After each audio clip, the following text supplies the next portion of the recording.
വിശ്വാസ ജീവിത പടകിൽ ഞാൻ സിയോൻ നഗരിയിൽ പോകുന്നു ഞാൻ. വിശ്വാസനായകനേശുവേ നോക്കി വിശ്രമദേശത്തു പോകുന്നു ഞാൻ. നമ്മൾ ഒരിക്കലും ഒരു ടേസ്റ്റ്ലെസ് സോൾട്ട് ആകാനായിട്ട് പാടില്ല. If you are A true disciple, you are salt. നമ്മൾ കർത്താവിൻ്റെ ഈ വാക്കുകൾ വായിക്കുമ്പോൾ നമ്മുടെ ബീയിങ്ങുമായിട്ട് ബന്ധപ്പെട്ട് നമ്മൾ മനസ്സിലാക്കുന്ന ഏറ്റവും പ്രധാനപ്പെട്ട കാര്യം ഇതാണ്. നമ്മൾ അനുഗ്രഹീതരാണ്, പക്ഷെ എന്തിനു വേണ്ടി? മറ്റുള്ളവർക്ക് അനുഗ്രഹമാകാൻ വേണ്ടി. എങ്ങനെയാണ് അനുഗ്രഹമാകുന്നത്? നമ്മൾ ഭൂമിയുടെ ഉപ്പായിക്കൊണ്ടും ലോകത്തിൻ്റെ വെളിച്ചമായിക്കൊണ്ടും. ഉപ്പാകണമെങ്കിൽ അത് നമ്മൾ കോസ്റ്റ് കൊടുത്താലേ പറ്റുള്ളൂ. വെളിച്ചമാകണമെങ്കിൽ തീർച്ചയായും അതിന് നമ്മൾ ഒത്തിരി കോസ്റ്റ് കൊടുത്താലേ പറ്റുള്ളൂ. പ്രൊക്ലമേഷൻ, ജീവനപരമായ ശുശ്രൂഷയും പ്രഘോഷണപരമായ ശുശ്രൂഷയും ഒരുമിച്ച് ചേർക്കുമ്പോഴാണ് ഭൂമിയിൽ ജീവിക്കുന്ന ഒരു യഥാർത്ഥ ശിഷ്യന്റെ മിഷൻ പൂർണ്ണമാകുന്നത്. ഇനി നമ്മൾ ഗിരിപ്രഭാഷണത്തിലെ അടുത്ത ഭാഗത്തിലേക്ക് കിടക്കുകയാണ്. It says about the precepts of or the teachings of the kingdom of God. ആദ്യം ദൈവരാജ്യത്തിലേക്ക് പ്രവേശിക്കുന്ന ജനങ്ങളുടെ അവരെങ്ങനെയുള്ളവരാണെന്ന് പറഞ്ഞു. അതാണ് അനുഗ്രഹ വചനങ്ങൾ എന്ന് പറയുന്ന ബിയാറ്റിറ്റ്യൂഡ്സ്. പിന്നീട് നമ്മൾ കണ്ടത് എന്താണ്? അവരെക്കുറിച്ചുള്ള ദൈവത്തിന്റെ ലക്ഷ്യം എന്താണ്, അവരുടെ മിഷൻ എന്താണ് എന്നുള്ളത് കണ്ടു. ഇനിയിപ്പോൾ ദൈവരാജ്യത്തിലേക്ക് പ്രവേശിച്ച് അവന്റെ ശിഷ്യന്മാർക്കുള്ള കൽപ്പനകൾ അല്ലെങ്കിൽ നിയമം, അതല്ലെങ്കിൽ ടീച്ചിങ്സ്, അവരുടെ ടീച്ചിങ്സ് എന്താണ് എന്നുള്ളതാണ് നമ്മൾ കാണുന്നത്. 5-ാം അധ്യായത്തിന്റെ 17 മുതൽ 48 വരെയുള്ള വാക്യങ്ങളിലായിട്ട് അതിന്റെ പ്രഥമ പടി നമ്മൾ കാണുകയാണ്. It is not the whole thing. അടുത്തതായിട്ട് കാണുന്ന ഒരു പ്രധാനപ്പെട്ട കാര്യം, ഗിരിപ്രഭാഷണത്തിൽ ഈ ദൈവരാജ്യത്തിന്റെ പ്രത്യേകതകൾ പറയുമ്പോൾ തന്നെ ഇവിടെ ഈ കൽപ്പനകളോട് ചേർന്ന് കർത്താവ് പറയുന്ന ഒരു ഭാഗം നമ്മൾ ഡിഫറൻ്റ് ആയിരിക്കണമെന്നാണ്, നമ്മൾ വ്യത്യസ്തരായിരിക്കണം. 48-ാം വാക്യം അവസാനിക്കുന്നത്, നമ്മളത് ഈ പാസേജ് അവസാനിക്കുന്ന 48-ാമത്തെ വാക്യത്തിൽ നമ്മൾ കാണുന്നത് എന്താണെന്നറിയാമോ? ആകയാൽ നിങ്ങളുടെ സ്വർഗീയ പിതാവ് സൽഗുണപൂർണൻ ആയിരിക്കുന്നത് പോലെ നിങ്ങളും സൽഗുണപൂർണർ ആകുവിൻ. അപ്പോൾ നിങ്ങൾ മറ്റുള്ളവരെ പോലെ ആകരുത്. ഈ ഗിരിപ്രഭാഷണത്തിൻ്റെ ഒരു പ്രധാനപ്പെട്ട സന്ദേശം അതാണ്. You shall be different. നമ്മൾ വ്യത്യസ്തരായിരിക്കണം. ശരിക്കും ഗിരിപ്രഭാഷണം എന്ന് പറയുന്നത് വേർപാടിന്റെ സന്ദേശമാണ്. എന്താണ് വേർപാട് എന്നുള്ളത് ഇത്ര കൃത്യതയോടെ പറഞ്ഞിരിക്കുന്ന വേറൊരു ബൈബിൾ പാസേജും ഇല്ല. നമ്മൾ വേർപാടെന്ന് പറഞ്ഞ് പല പല കാര്യങ്ങൾ പറയുമായിരിക്കും. നമുക്ക് ചിലപ്പോൾ വേർപെട്ടവരാണെന്നുള്ള പേരും ഉണ്ടായിരിക്കും. പക്ഷെ എന്താണ് ശരിയായിട്ടുള്ള വേർപാട്, അത് കൃത്യതയോടെ പറയുകയാണ്. എന്താണ്? You are not like other people. You are not, ഇവിടെ പറയുന്ന പല കാര്യങ്ങളുണ്ട്. ആരിൽ നിന്നൊക്കെ വ്യത്യസ്തനാണ് എന്നുള്ളത് പറയുന്നുണ്ട്. You are different. You are not like the scribes, you are not like the Pharisees, you are not like the Gentiles. ഇതാണ് വാസ്തവത്തിൽ ഈ ഗിരിപ്രഭാഷണത്തിൽ പറയുന്നത്. നിങ്ങൾ ശാസ്ത്രിമാരെ പോലെ അല്ല ആകാൻ പാടില്ല, നിങ്ങൾ പരീശന്മാരെ പോലെ ആകുവാൻ പാടില്ല, നിങ്ങൾ ജാതികളെ പോലെ ആകുവാൻ പാടില്ല. ഇതാണ് ഇനി നമ്മൾ പഠിക്കാൻ പോകുന്നതായ കാര്യം. ഇതിനകത്ത് ആദ്യത്തെ നിങ്ങൾ ശാസ്ത്രിമാരെ പോലെ ആകരുത് എന്ന് പറയുന്ന വേദഭാഗമാണ് ഈ നമ്മൾ പറഞ്ഞ പാസേജ്. ശാസ്ത്രിമാരിൽ നിന്ന് നമ്മൾ എങ്ങനെ ഡിഫറൻ്റ് ആയിരിക്കണം, ശാസ്ത്രിമാരുടെ നീതി, ശാസ്ത്രിമാരുടെ ചിന്തകൾ, ശാസ്ത്രിമാരുടെ ഉപദേശങ്ങൾ, അത് ഒരു മനുഷ്യനെ എങ്ങനെ സ്വാധീനിക്കുന്നു. എന്നാൽ നിങ്ങൾ അവരെ പോലെയോ അവരുടെ സ്വാധീനത്തിലോ ആകാനായിട്ട് പാടില്ല. കാരണം നിങ്ങളെക്കുറിച്ചുള്ള ദൈവത്തിന്റെ ലക്ഷ്യം പൂർത്തീകരിക്കുന്നതിന് ശാസ്ത്രിമാരുടെ ടീച്ചിങ്സ് പര്യാപ്തമല്ല. കാരണം എന്താണ്? ദൈവം നിങ്ങളെക്കുറിച്ച് ഉദ്ദേശിക്കുന്നത് എന്താണ്? നിങ്ങളുടെ സ്വർഗസ്ഥ പിതാവ് സൽഗുണപൂർണൻ ആയിരിക്കുന്നത് പോലെ നിങ്ങളും സൽഗുണപൂർണർ ആകണം.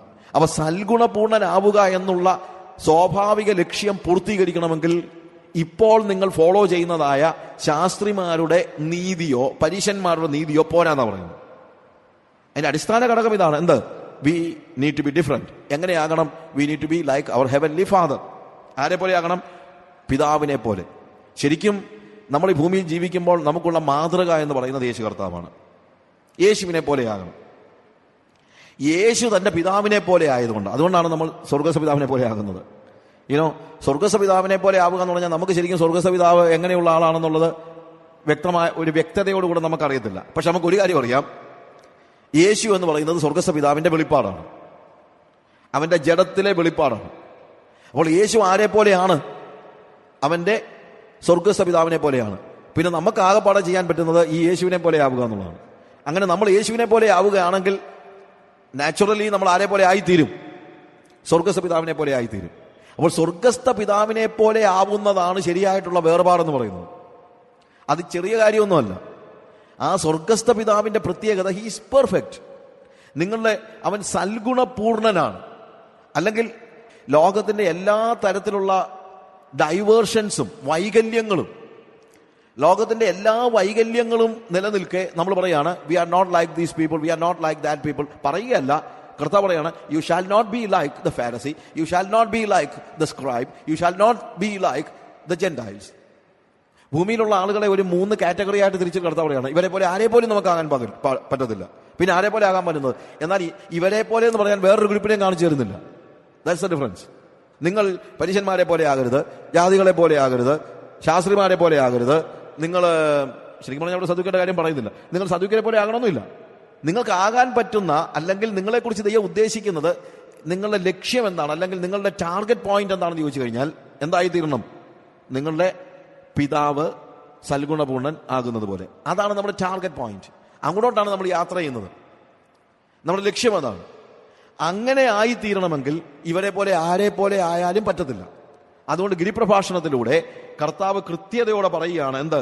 നിങ്ങൾ സ്വർഗസ്ഥ പിതാവിനെ പോലെ ആകണമെങ്കിൽ നിങ്ങൾ ശാസ്ത്രിമാരെ പോലെ ആകരുത്, പരീശന്മാരെ പോലെ ആകരുത്. നിങ്ങളുടെ നീതി 5-ാമത്തെ അധ്യായത്തിന്റെ 20-ാമത്തെ വാക്യം വായിക്കുമ്പോൾ, ചാപ്റ്റർ 5 വേഴ്സ് 20, നിങ്ങളുടെ നീതി ശാസ്ത്രിമാരുടെയും പരീശന്മാരുടെയും നീതിയെ കവിയുന്നില്ലെങ്കിൽ നിങ്ങൾ സ്വർഗരാജ്യത്തിൽ കടക്കുകയില്ല. നമുക്ക് അതാണ് അതിനകത്തെ ഒരു പ്രധാനപ്പെട്ട പോയിന്റ് എന്ന് പറയുന്നത്. അവരുടെ നീതിയും നമ്മുടെ നീതിയും ഡിഫറൻ്റ് ആയിരിക്കണം. കാര്യം ഇന്ന് പരീശന്മാരോ ശാസ്ത്രിമാരോ ഫോളോ ചെയ്യുന്ന നീതി അനുസരിച്ച് ഒരു പരീശനും ഒരു ശാസ്ത്രിയും എവിടെ ചെല്ലാൻ പോകുന്നില്ല? സ്വർഗത്തിൽ ചെല്ലാൻ പോകുന്നില്ല. നിങ്ങൾ ദൈവരാജ്യത്തിൽ കിടക്കണമെങ്കിൽ അതിനെ മാറ്റുന്നവരായിരിക്കണം, അതിൽ നിന്ന് വ്യത്യസ്തരായിരിക്കണം. പിന്നെ മത്തായിയുടെ സുവിശേഷം 6-ാം അധ്യായത്തിന്റെ 19 മുതൽ 24 വരെയുള്ള വാക്യങ്ങൾ വായിക്കുമ്പോഴാണ് നിങ്ങൾ ജാതികളെ പോലെ ജൽപ്പനം ചെയ്യരുത്, ജാതികളെ പോലെ വിചാരപ്പെടരുത്, ജാതികളെ പോലെ. ഈ ഭാഗങ്ങൾ നമ്മൾ പിന്നീട് പഠിക്കാം. പക്ഷേ ഈ സ്ഥലങ്ങളിലെല്ലാം വേർപാടിന്റെ കൃത്യമായ ഉപദേശം നമുക്ക് നൽകുകയാണ്. അതിന്റെ തുടക്കമെന്ന നിലയിൽ 17-ാമത്തെ വാക്യം വായിക്കുമ്പോൾ, ഞാൻ ന്യായപ്രമാണത്തെയോ പ്രവാചകന്മാരെയോ നീക്കേണ്ടതിന് വന്നു എന്ന് നിരൂപിക്കരുത്. കർത്താവ് ആദ്യം പറയുന്ന കാര്യം അതാണ്. ഞാൻ ന്യായപ്രമാണത്തെയോ പ്രവാചകന്മാരെയോ നീക്കേണ്ടതിന് വന്നുവെന്ന് നിങ്ങൾ നിരൂപിക്കരുത്. നീക്കുവാനല്ല, നിവർത്തിപ്പാനത്രേ ഞാൻ വന്നത്. സത്യമായിട്ട് ഞാൻ നിങ്ങളോട് പറയുന്നു, ആകാശവും ഭൂമിയും ഒഴിഞ്ഞു പോകും വരെ സകലവും നിവൃത്തിയാകുവോളം ന്യായപ്രമാണത്തിൽ നിന്ന് ഒരു വള്ളിയെങ്കിലും പുള്ളിയെങ്കിലും ഒരു നാൾ ഒഴിഞ്ഞു പോകുകയില്ല. ആകയാൽ എൻ്റെ ഈ ചെറിയ കൽപ്പനകളിൽ ഒന്ന് അഴിക്കുകയും മനുഷ്യരെ അങ്ങനെ പഠിപ്പിക്കുകയും ചെയ്യുന്നവൻ സ്വർഗരാജ്യത്തിൽ ഏറ്റവും ചെറിയവനെന്ന് വിളിക്കപ്പെടും. അവയെ ആചരിക്കുകയും പഠിപ്പിക്കുകയും ചെയ്യുന്നവനോ സ്വർഗരാജ്യത്തിൽ വലിയവൻ എന്ന് വിളിക്കപ്പെടും. നിങ്ങളുടെ നീതി ശാസ്ത്രിമാരുടെയും പരീശന്മാരുടെയും നീതിയെ കവിയുന്നില്ലെങ്കിൽ നിങ്ങൾ സ്വർഗരാജ്യത്തിൽ കിടക്കില്ല. നമ്മുടെയൊക്കെ ഒരു ചിന്ത എന്ന് പറയുന്നത്, യേശു കർത്താവ് ഭൂമിയിൽ വന്ന് നമുക്കൊരു പുതിയ നമുക്ക് വേണ്ടി മരിച്ച് പാപത്തിൽ നമ്മളെ വീണ്ടെടുത്തത് കൊണ്ട് ഇനിയിപ്പോൾ ന്യായപ്രമാണത്തിന് യാതൊരു കാര്യമില്ലെന്ന് ചിലപ്പോൾ ആളുകൾ പറയുകയും ചെയ്യും. ബ്രദറെ, പഴയ നിയമമൊക്കെ ആയിരുന്നു നമ്മളെന്ത് വിഷമിച്ചു പോയനല്ലേ, ഏതാണെങ്കിൽ രക്ഷപ്പെട്ടു. കർത്താവ് ആ ന്യായപ്രമാണത്തിന്റെ അന്ത്യമായിട്ട് വന്ന് നമ്മളെ ആ ന്യായപ്രമാണത്തിൽ നിന്ന് വിടുവിച്ചല്ലോ, അല്ലെങ്കിൽ നമ്മൾ എന്തോ ചെയ്തേനെ. അവൻ ന്യായപ്രമാണത്തിൽ നിന്ന്, അല്ലെങ്കിൽ ദൈവിക നീതിയിൽ നിന്ന്, ദൈവത്തിന്റെ കൽപ്പനകളിൽ നിന്നുള്ള ഒഴിവല്ല പുതിയ നിയമത്തിന്റെ ജീവിതം. അവിടെ എഴുതിയിരിക്കുന്നത് ഒരു വള്ളിയെങ്കിലും, എ ജോട്ട് ഓർ എന്നാണ് അവിടെ ഉപയോഗിച്ചിരിക്കുന്ന. അയോട്ട് എന്ന് പറയുന്ന ഒരു വാക്കിന്റെ അപ്പോസ്ട്രോഫിക്ക് പറയുന്ന വാക്കാണ്. ശരിക്കും പറഞ്ഞാൽ ഒരു അപ്പോസ്ട്രോഫി പോലും മാറ്റാൻ പറ്റത്തില്ലെന്ന് പറയുന്നത്. ഒരു വള്ളിയെങ്കിലും പുള്ളിയെങ്കിലും. അവിടെ പുള്ളി എന്നുള്ള വാക്കിന് ഉപയോഗിച്ചിരിക്കുന്നത് സെറിഫ് എന്ന് പറയുന്ന ഒരു വാക്ക് അവിടെ ഉപയോഗിച്ചിരിക്കുന്നത്. അത് നമ്മൾ ഈ പോയിന്റ്സ് എഴുതുമ്പോൾ 1, 2 എന്നൊക്കെ പോയിന്റ്സ് എഴുതുമല്ലോ, നമുക്ക് പറഞ്ഞു കൊടുക്കാനായിട്ട്. അതിനെഴുതിയിരിക്കുന്ന ഫസ്റ്റ് ആ മാർജിനിൽ കൊടുക്കുന്ന ഒരു ലെറ്റർ, അങ്ങനെ ഒരു പോയിന്റ് അതിനകത്തുള്ള ഭാഗമല്ല. ഇൻഫാക്ട് പാസേജിന്റെ ഭാഗമല്ല. പാസേജിന്റെ ഭാഗമല്ലാതെ ഇപ്പുറത്ത് വന്നിരിക്കുന്ന ഒരു ABCD എന്ന് പറഞ്ഞ് നമ്മൾ ഓരോ ലൈൻ നമ്മളുടെ പോയിന്റ്സ് പറയുന്ന അതുപോലും തിരുത്താൻ കർത്താവ് സമ്മതിക്കുന്നില്ല ന്യായപ്രമാണം. അപ്പൊ ന്യായപ്രമാണത്തെ ഒഴിവാക്കാൻ വേണ്ടിയാണ് കർത്താവ് വന്നു എന്നുള്ളത് നിങ്ങൾ ചിന്തിക്കരുത്. ഞാൻ ന്യായപ്രമാണത്തെ നീക്കുവാനല്ല, നിവർത്തിപ്പാനത്രേ വന്നത്. ഈ യേശു ഇതിനകത്ത് കോൺട്രഡിക്ഷൻ നമുക്ക് തോന്നുന്നതെന്ന് ചോദിച്ചു കഴിഞ്ഞാൽ, ഈ യേശു നമ്മൾ വേദപുസ്തകത്തിൽ വായിക്കുമ്പോൾ ന്യായപ്രമാണത്തിൽ പറഞ്ഞിരിക്കുന്ന പല കാര്യങ്ങളും നിഷേധിക്കുകയും ചെയ്യുന്നുണ്ട്. ന്യായപ്രമാണത്തിലെ പല കാര്യങ്ങളും ലംഘിക്കുന്നുണ്ട്. അവൻ പലപ്പോഴും ശബ്ബത്ത് ലംഘിച്ചു. പൂർവന്മാരുടെ സമ്പ്രദായം അനുസരിച്ച് കൈകൾ കഴുകുന്ന ആ സമ്പ്രദായത്തെ അവൻ നിഷേധിച്ചു. പിന്നെ യേശു ന്യായപ്രമാണത്തിന്റെ വള്ളിയുടെയും പുള്ളിയുടെയും കാര്യമൊക്കെ പറയുന്നതിനകത്ത് തന്നെ അർത്ഥം. അല്ലെങ്കിൽ പിന്നെ ഇതെല്ലാം അനുസരിക്കുന്നവനായിരിക്കണം അല്ലേ? പരീശന്മാർ ശരിക്കും ഇതെല്ലാം അനുസരിക്കാൻ പരിശ്രമിച്ചവരാണ്. എന്നിട്ട് കർത്താവ് പറയാണ്, ഈ പരീശന്മാർ അനുസരിച്ച കാര്യം പോലും അനുസരിക്കാതെ നിന്നിട്ട് കർത്താവ് പറയാണ്, നിങ്ങളുടെ നീതി പരീശന്മാരുടെയും ശാസ്ത്രിമാരുടെയും നീതിയെ കവിയുന്നില്ലെങ്കിൽ നിങ്ങൾ ദൈവരാജ്യത്തിൽ കടക്കുകയില്ല. ഇവിടെ ഒരു കാര്യം, എന്താണ് ഇവിടെ ലോ എന്ന് കർത്താവ് ഉദ്ദേശിക്കുന്നത് എന്ന് പറയുന്നത് നമ്മൾ മനസ്സിലാക്കണം. എന്തിനെയാണ് കർത്താവ് എതിർക്കുന്നത്? ഇവിടെ ലോ എന്ന് പറയുമ്പോഴത്തേക്ക് നോർമലി 4 തരത്തിലുള്ള കാര്യങ്ങൾ ലോ എന്ന നിലയിൽ യഹൂദന്മാർ ഉപയോഗിക്കുന്നുണ്ട്. ഒന്ന്, ലോ എന്ന് പറയുമ്പോൾ മനസ്സിൽ ആദ്യം വരുന്നത് 10 കമാൻഡ്മെന്റ്സ് ആണ്. First thing 10 commandments. രണ്ടാമത് ലോ എന്ന് പറയുമ്പോഴത്തേക്ക് അവിടെ മനസ്സിൽ വരുന്നത് മോശയുടെ ഗ്രന്ഥങ്ങളായ പഞ്ചൈക ഗ്രന്ഥങ്ങൾ, പെന്റാറ്റിയൂക്ക്. മൂന്നാമത് ലോ എന്ന് പറയുമ്പോഴത്തേക്ക് അവർ പറയുന്ന വേറൊരു വാക്കാണ് ലോ ആൻഡ് പ്രോഫറ്റ്സ്. ന്യായപ്രമാണവും പ്രവാചകന്മാർ. ഇപ്പം ലാസറിന്റെ ഉപമയിൽ അബ്രഹാം പിതാവ് പറയുന്ന കാര്യം എന്താണ്? അവർക്ക് മോശയും പ്രവാചകന്മാരും ഉണ്ട്. മോശ എന്ന് പറയുമ്പോഴത്തേക്ക് പെട്ടെന്ന് അവർ ഉദ്ദേശിക്കുന്നത് എന്താണ്? It is what you say pentateuch, ആദ്യത്തെ 5 പുസ്തകങ്ങൾ. പ്രവാചകന്മാരെന്ന് പറയുമ്പോഴത്തേക്ക് ബാക്കിയുള്ള പുസ്തകങ്ങൾ. അപ്പോൾ യേശു കർത്താവ് ഉപയോഗിച്ചിരുന്നതായ ഹോൾ സ്ക്രിപ്ചറിനെ, അല്ലെങ്കിൽ ഓൾഡ് ടെസ്റ്റമെന്റിലെ മുഴുവൻ സ്ക്രിപ്ചേഴ്സിനെ ഉപയോഗിക്കാൻ വേണ്ടി അവർ ഉപയോഗിച്ച വാക്കാണ് ലോ ആൻഡ് പ്രോഫറ്റ്സ്, അല്ലെങ്കിൽ മോസസ് ആൻഡ് പ്രോഫറ്റ്സ് എന്ന് പറയുന്നത്. മോശയും പ്രവാചകന്മാരും. ഇപ്പം ഞാൻ പറഞ്ഞാൽ, ഒന്ന് ഇറ്റ് ഈസ് 10 കമാൻഡ്മെന്റ്സ്, അതിനെ ലോ എന്നാണ് പറയുന്നത്, ദൈവത്തിന്റെ ന്യായപ്രമാണം, ദൈവത്തിന്റെ കൽപ്പനകൾ, 10 കൽപ്പനകൾ. 2 ലോ എന്ന് പറയുമ്പോഴത്തേക്ക് അവിടെ മനസ്സിൽ വരുന്നത് പെന്റാറ്റ്യൂക്ക്. 3 ലോ എന്ന് പറയുമ്പോഴത്തേക്ക് പഴയ നിയമത്തിലെ എല്ലാ പുസ്തകങ്ങളും. അടുത്തതായിട്ടൊരു കാര്യം എന്ന് ചോദിച്ചു കഴിഞ്ഞാൽ, ഈ ലോ എന്ന് പഴയ നിയമം, അല്ലെങ്കിൽ പഴയ നിയമത്തിലെ ഓരോ കാര്യങ്ങളുടെയും പ്രശ്നം ഒരു പ്രതിസന്ധി എന്നാന്ന് ചോദിച്ചു കഴിഞ്ഞാൽ, പഴയ നിയമത്തിൽ വെളിപ്പെടുത്തുന്ന നിയമങ്ങളിൽ എക്സ്പ്ലിസിറ്റ് ആയിട്ട് പല കാര്യങ്ങൾ, കൊല ചെയ്യരുത് എന്ന എക്സ്പ്ലിസിറ്റ് ആയിട്ട് പറഞ്ഞിട്ടുണ്ട്. അല്ലെങ്കിൽ ശബത്ത് നാളിനെ ശുദ്ധീകരിക്കാൻ ഓർക്കാം, അതെന്ന് പറഞ്ഞിട്ടുണ്ട്, എക്സ്പ്ലിസിറ്റ് ആയിട്ടുണ്ട്. അപ്പം ശബത്ത് നാളിനെ ശുദ്ധീകരിക്കാൻ ഓർക്കണം. പക്ഷേ ശബത്ത് നാളിനെ ശുദ്ധീകരിക്കാൻ ഓർക്കുക എന്ന് പറയുമ്പോഴത്തേക്ക് പിന്നെ അതിന്റെ എക്സ്പ്ലനേഷൻ ആവശ്യമുണ്ട്, എങ്ങനെയാണ് ഓർക്കേണ്ടത്. അപ്പൊ ഇത് എക്സ്പ്ലെയിൻ ചെയ്യുന്നത് സ്ക്രൈബ്സ് ആണ്. ശാസ്ത്രിമാർ. സ്ക്രൈബ്സ് പറയും, ശബത്ത് നാളിനെ ശുദ്ധീകരിക്കാൻ ഓർക്കാന്ന് പറഞ്ഞു കഴിഞ്ഞാൽ നീ അന്ന് ആരാധനയ്ക്ക് വരണം, അല്ലാതെ വേറെ ഒരു പണിയും ചെയ്യാൻ പാടില്ല. That's good. അപ്പം അതിനൊരു വിശദീകരണമായി. അപ്പൊ അടുത്ത ചോദ്യം, വേറെ ഒരു പണിയും ചെയ്തെന്ന് പറഞ്ഞാൽ എന്താ പണി എന്താണ് എന്നുള്ളതിനെ കുറിച്ചൊരു ചിന്ത. അപ്പൊ പിന്നെ ശാസ്ത്രം പറഞ്ഞു, പണി എന്ന് പറഞ്ഞു കഴിഞ്ഞാൽ പല കാര്യങ്ങളുണ്ട്. അതിനകത്ത് ഒരു കാര്യം, നീ ഒരു കാരണവശാലും ഒരു ഭാരവും എടുക്കാൻ പാടില്ല. ഭാരം എടുത്തു കഴിഞ്ഞാൽ എന്തായിത്തീരും? പണിയായിത്തീരും. പണി എടുത്തു കഴിഞ്ഞാൽ നരകത്തിൽ പോകും. കാര്യം ശബത്ത് നാളിനെ ശുദ്ധീകരിക്കാൻ ഓർക്കാം. അപ്പൊ പിന്നെ അവർ ചോദിക്കാൻ തുടങ്ങും, അത് ശരി സാറേ, അപ്പം ഈ ഭാരം എന്ന് പറയുമ്പോഴത്തേക്ക് ഞാനിപ്പം പോകുന്ന കൂട്ടത്തിൽ എൻ്റെ പേന എടുക്കാൻ പറ്റും. ഇപ്പം എൻ്റെ പേനായി ഇതെടുത്തു കഴിഞ്ഞാൽ, ഇപ്പം എൻ്റെ പോക്കറ്റിലിട്ട് കഴിഞ്ഞാൽ അത് ഭാരമാകും. ഇനി അന്ന് പേന എന്ന് പറഞ്ഞാൽ ഇതുപോലല്ലോ, പേന കൊണ്ടുപോകുന്നതിൻ്റെ കൂട്ടത്തിൽ മഷിയൂടെ വേണമല്ലോ, ഇല്ലേ? അപ്പം അവിടെ ചെന്ന് കഴിയുമ്പോഴത്തേക്ക് ഈ മഷിക്കുപ്പി എടുത്താലോ, അപ്പോൾ അത് ഭാരമാകും. ഇനി അതല്ല, ഞാൻ പോകുന്ന കൂട്ടത്തിൽ എഴുതാനായിട്ട് 2 പേപ്പർ കൂടെ എടുത്തു കഴിഞ്ഞാൽ ആരാധനയ്ക്ക് പോകില്ലേ, അതാണെങ്കിലും. അപ്പം 2 കടലാസ് എടുത്തു കഴിഞ്ഞാൽ അത് ഭാരമാകുമോ? അങ്ങനെ ഓരോ കാര്യത്തിലും ഈ ശാസ്ത്രിമാരെന്ത് ചെയ്തു, എന്തൊക്കെയാണ് ഭാരം. അതുപോലെ മീറ്റിങ്ങിന് പോകുന്ന കൂട്ടത്തിൽ പിള്ളേർക്ക് വല്ലതും കഴിക്കാനോ വല്ലതും ഒരു അപ്പം വല്ലതും കൂടെ എടുത്താലോ, ഒരു കഷ്ണം അപ്പം എടുക്കാം. അപ്പം ആ ഒരു കഷ്ണം എന്ന് പറഞ്ഞു കഴിഞ്ഞാൽ എത്രയും വലിപ്പം ഉണ്ടായിരിക്കും. പണ്ട് ഒരു കിങ് ഭയങ്കര ലഡു ഭ്രമമാണ്. അപ്പം അദ്ദേഹത്തോട് ഡോക്ടർ പറഞ്ഞു, ഇനി ലഡു തിന്നാൻ പാടില്ല, നിങ്ങൾ ഭയങ്കര ഡയബറ്റിക് ആണ്. എന്നോട് പറഞ്ഞു, ലഡു തിന്നാൻ ഞാൻ എങ്ങനെയാണ് ജീവിക്കുന്നത്? ഉടനെ പറഞ്ഞു, എന്നൊരു കാര്യം ചെയ്യും, ഒരു 1/2 ലഡു തിന്നോളാൻ. പുള്ളിയുടെ എന്നറിയാമോ? പുള്ളി എന്നിട്ട് പറഞ്ഞു, എടോ ഒരു 5 കിലോയുടെ ലഡു ഉണ്ടാക്കിയിട്ട് അതിന്റെ പകുതി മുറിച്ചുകൊണ്ട് വരാൻ. കാര്യം 1/2 ലഡു തിന്നോളാനല്ലേ പറഞ്ഞു. ഇതുപോലെ ഭാരം എന്ന് പറയുമ്പോഴത്തേക്ക് പിള്ളേർക്ക് ഒരു കഷ്ണം അപ്പം എടുക്കാമെന്ന് ചോദിച്ചു കഴിഞ്ഞാൽ എത്രയും വലിയ അപ്പകഷ്ണം. അപ്പം അപ്പകഷ്ണം എത്രത്തോളം വലിപ്പം ഉണ്ടാകാമെന്നുള്ളതിനെ കുറിച്ചും ശാസ്ത്രിമാര് വിശദീകരണം കൊടുക്കാൻ തുടങ്ങി അപ്പത്തിന്. പിന്നെ എപ്പോഴാ ഒരു പ്രശ്നം, സാറേ എന്റെ പല്ല് ഫേക്കാ, ഈ വെപ്പ് പല്ല്, അതിപ്പോ ഭാരമായിട്ട് കണക്കാക്കാൻ പറ്റുമോ? I'm not joking. ഇതിനെക്കുറിച്ചെല്ലാം നമുക്കിപ്പോ തമാശയായിട്ട് തോന്നുമെങ്കിലും ഇതിനെക്കുറിച്ചെല്ലാം കൃത്യമായ വിശദീകരണം ശാസ്ത്രിമാർ കൊടുത്തിട്ടുണ്ട്. ഞാനീ പറഞ്ഞ കാര്യങ്ങളൊക്കെ വെറുതെ പറയുന്നതല്ല. I have red all those. അങ്ങനെയുള്ള ആ ഡിഫറൻസ്. ഇങ്ങനെയുള്ളൊരു 100 കൂട്ടം കാര്യങ്ങൾ. വെപ്പ് പല്ല് വെക്കാൻ പറ്റുമോ? തലയിൽ സ്ലൈഡ് കുത്താൻ പറ്റുമോ? അതിനെ ഒരു ഭാരമായിട്ട് കണക്കാക്കാൻ പറ്റുമോ? ഇതെല്ലാം ചോദ്യങ്ങളാണ്. കാര്യം അതൊന്നും ഇവിടെ പറഞ്ഞിട്ടില്ല, നിയമത്തില് പറഞ്ഞിട്ടില്ല. അപ്പം അന്നുണ്ടായിരുന്ന മറ്റൊരു ചോദ്യം നിങ്ങൾക്ക് തമാശയായിട്ട് തോന്നുമായിരിക്കും. ശബത്ത് ദിവസത്തിൽ കോഴി മുട്ടയിട്ട് കഴിഞ്ഞാൽ അത് പ്രവൃത്തിയാകുമോ എന്നുള്ളതാണ് ചോദ്യം. ശബത്ത് ദിവസം കോഴി മുട്ടയിട്ട് കഴിഞ്ഞാൽ, മുട്ടയിടുക എന്ന് പറഞ്ഞാൽ തീർച്ചയായിട്ടും എന്താണ്? ഒരു പ്രവൃത്തിയാണ്. അപ്പോൾ കോഴി മുട്ടയിട്ട് കഴിഞ്ഞാൽ അത് പ്രവൃത്തിയായിട്ട് കണക്ക് കൂട്ടുമോ? പ്രവൃത്തിയായിട്ട് കണക്ക് കൂട്ടുമെങ്കിൽ ആ മുട്ട തിന്നുന്നത് ശരിയാണോ? ഇതെല്ലാം ചില്ലറ കാര്യങ്ങൾ. ഏത് കാര്യവും ചൊല്ലി ഭാര്യയെ ഉപേക്ഷിക്കാം. ഇത് ഇങ്ങനെയുള്ള സകല കാര്യങ്ങൾക്കും ഇന്റർപ്രിട്ടേഷൻ കൊടുത്തോണ്ടിരുന്ന ആളുകൾ ആരാണ്? സ്ക്രൈബ്സ്. അങ്ങനെ കൊടുത്തിട്ടുള്ള ആദ്യം അത് ഓറൽ ട്രഡീഷൻ ആയിരുന്നു. പിന്നീട് ഇതിനെ അവര് മിഷ്ന എന്ന പേരിൽ, മിഷ്ന എന്ന് പറഞ്ഞു കഴിഞ്ഞാൽ ഇന്റർപ്രിട്ടേഷൻ നടത്തുവാണ്, മിഷ്ന എന്ന പേരിൽ അവരതിനെ പുസ്തകങ്ങളാക്കിയപ്പോൾ മെനി വോളിയംസ് ആദ്യ കാലഘട്ടത്തിൽ അവർ ഉണ്ടാക്കിയിരിക്കുന്ന മിഷ്നായുടെ കോപ്പി എടുത്തു കഴിഞ്ഞാൽ ഇന്നത്തെ ഒരു 800 പേജസ് വരുന്ന ഒരു ബുക്കാണ്. അത് പിന്നെയും പ്രശ്നമായി. പഴയ ഗുരുക്കന്മാർ കൊടുത്ത മിഷ്ന പിന്നെയും ഒരു വ്യാഖ്യാനിക്കാൻ തുടങ്ങി.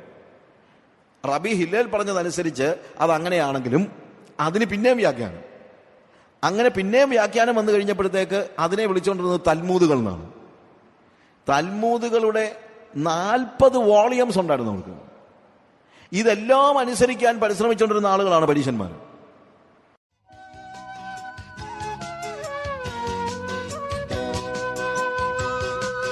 വിശ്വാസ ജീവിത പടകിൽ ഞാൻ സിയോൻ നഗരിയിൽ പോകുന്നു ഞാൻ. വിശ്വാസനായകനേശുവേ നോക്കി വിശ്രമദേശത്തു പോകുന്നു ഞാൻ.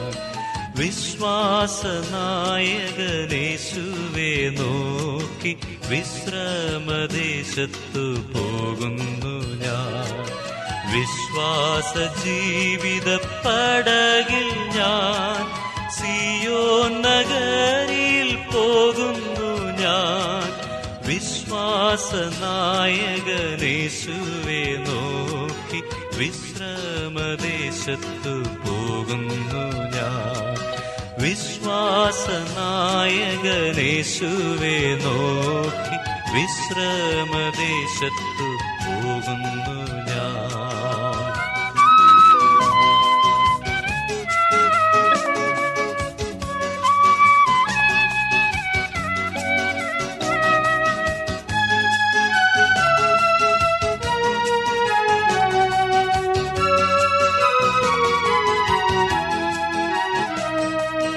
അലകൾ പടകിൽ അടിച്ചെന്നാൽ അല്ലലൊരൽപ്പവുമില്ലെനിക്ക്. ആഴിയുമൂഴിയും നിർമ്മിച്ച നാഥൻ അഭയമായെന്നരികിലുണ്ട്. ആഴിയുമൂഴിയും നിർമ്മിച്ച നാഥൻ അഭയമായെന്നരികിലുണ്ട്. വിശ്വാസ ജീവിത പടകിൽ ഞാൻ സിയോൻ നഗരിയിൽ പോകുന്നു ഞാൻ. വിശ്വാസനായകനേശുവേ നോക്കി വിശ്രമദേശത്തു പോകുന്നു ഞാൻ.